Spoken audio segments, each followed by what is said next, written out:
Another week of United Rugby Championship action has come and gone. It featured much better results for South Africa's travelling party.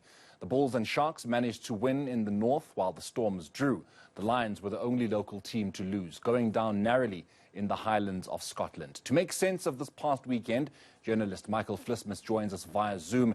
He has been travelling with the Bulls and is in Cardiff. A very good evening to you, Michael, and thank you so much for joining us. So, Jake White said in the post-match presser that these results will bode well for South African teams for the remainder of the season. Is he right? Is this the start of some more great performances and results? I think this past weekend there was a definite sort of momentum shift, and I think it's not only a Jake White feeling. I think there is quite a comprehensive feeling in the competition that the South African teams are adapting and are starting to find their feet quite literally. The Vodacom Bulls certainly doing so. They got that win, against Cardiff. It meant the world to them, and they had the Sharks players there cheering them on as well. And suddenly from no wins in the first couple of rounds, we had everybody was just relying on the Lions with that first win. You could have had 3 wins this past weekend, the Sharks, the Vodacom Bulls, and then you had the Lions denied by a pretty controversial Glasgow try. So it's starting to look a lot better, and the South African team certainly doing everything in terms of adapting to the refereeing as well to make sure that they're getting up to speed quite quickly. Are these British and Irish sides, Michael, as formidable as some of the results have shown in the first couple of rounds, or was it a case of South African teams still finding their feet in foreign territory? I know you just mentioned that they're also adapting to how the officiating is up north.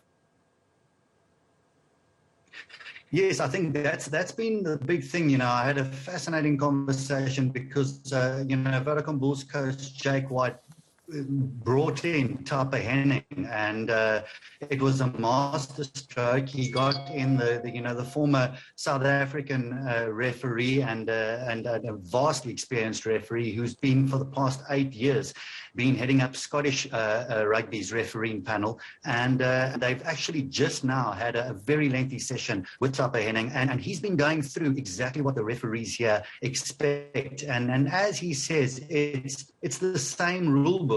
It's just, what they're looking for. He made a very valid point in the sense that he said, in South Africa, in the Southern Hemisphere, lineouts and mauls are a big attacking point for many teams. In the North, it's not really the case. So the referee focus is not as intense on those areas, which frustrates and confuses the South African players because they're looking for protection in those areas because those are their major attacking points. So it's interpretation. It boils down, he said, even to being able to understand a different accent, a different delivery of the rule, coming very quickly in a different accent, a Scottish or a Welsh accent on the field. So as he said, it's a learning process for both sides. The Vodacom United Rugby Championship, the referees accepting here in the North, they also need to adapt to the South African teams coming in. They need to be clearer. They need to be more concise on the field in terms of what they want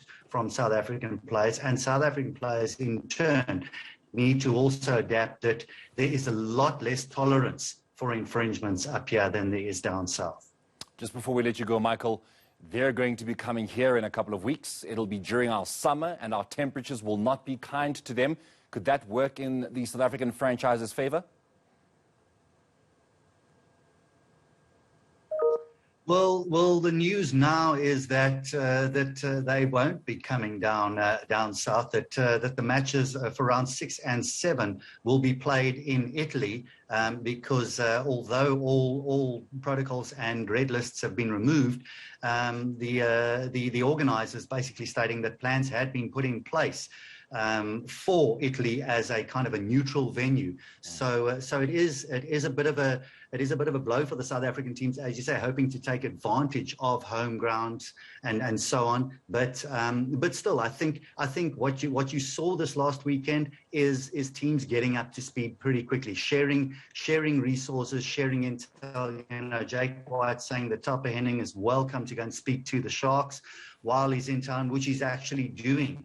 this evening, because the Sharks also based in Cardiff. So there is definitely a desire to make sure that they get on par in that sense, because it'll be good for the competition as a whole. There is great excitement about the South African teams here. The Welsh journalists after the Cardiff match said to me, "Your boys are only going to get better, aren't they?" And that is the sense. The South African teams haven't hit their stride yet, but the North is certainly waiting and anticipating that will be the case. Fear our boys, they must up north. Michael, thank you so much for joining us here on eNCA. That is sports journalist Michael Vlismas coming to us from Cardiff. Sally